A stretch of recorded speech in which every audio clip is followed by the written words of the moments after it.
Contrairement aux idées reçues, les enseignants ne font pas travailler leurs enfants pendant les vacances. Ou plutôt, ils le font insidieusement. En réalité, c'est ce qu'ils font au quotidien avec leurs enfants qui les éveille et les mène vers de nouveaux apprentissages. Que font donc les enseignants pour éviter les cahiers de vacances ?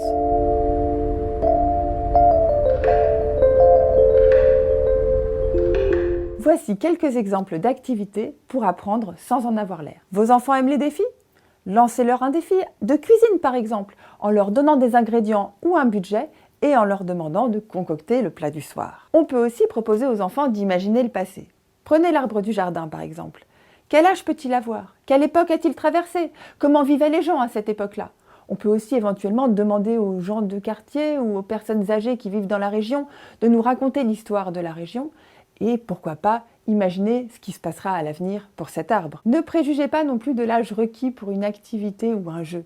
Si l'enfant semble intéressé, il faut y aller, il faut foncer. Rien de tel qu'une bonne vieille chasse au trésor pour intéresser les enfants et les occuper de manière intelligente. Cela peut prendre la forme d'épreuves isolées ou d'un jeu de piste incroyable. L'important, c'est de vous tenir à un thème.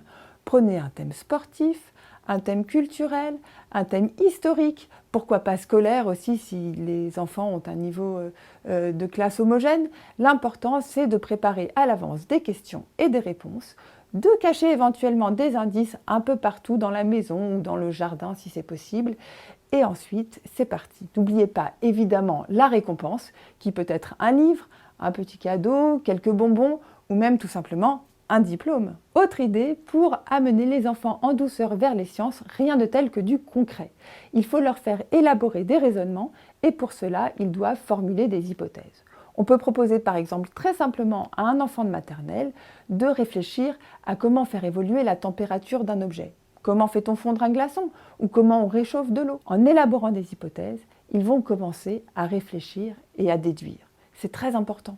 On peut aussi leur montrer quand cela ne fonctionne pas. Ça n'est pas grave d'échouer. Si on fait pousser des lentilles et les graines ne donnent pas de plantes, ça n'est pas grave. Il suffit à ce moment-là de demander aux enfants d'élaborer des hypothèses à leur tour pour imaginer pourquoi cela n'a pas fonctionné. Dans la même veine, ne pas hésiter à poser des questions aux enfants et évidemment à vérifier avec eux si les réponses sont correctes. Adopter les rituels rassure les enfants et les encourage à être autonomes.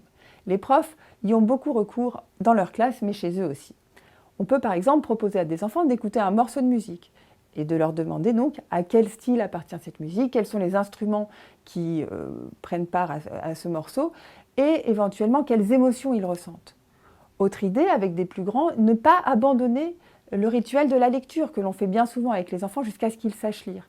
On peut tout à fait prolonger ce bonheur après l'âge de la lecture et par exemple en lisant à haute voix tous les soirs un petit morceau d'un roman d'Alexandre Dumas ou même jouer une pièce de théâtre de Molière à plusieurs voix, ça peut être vraiment très sympa. Pendant le premier confinement, le Getty Museum avait lancé un défi aux internautes. Il s'agissait de reproduire une sculpture ou un tableau avec les moyens du bord.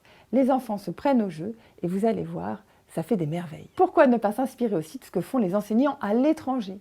En Inde, par exemple, les enfants sont incités à écrire dans un carnet ce qu'ils ont ressenti au cours de leur journée, leurs succès, leurs échecs, et en fait, en verbalisant, ils gagnent en confiance et en estime d'eux-mêmes.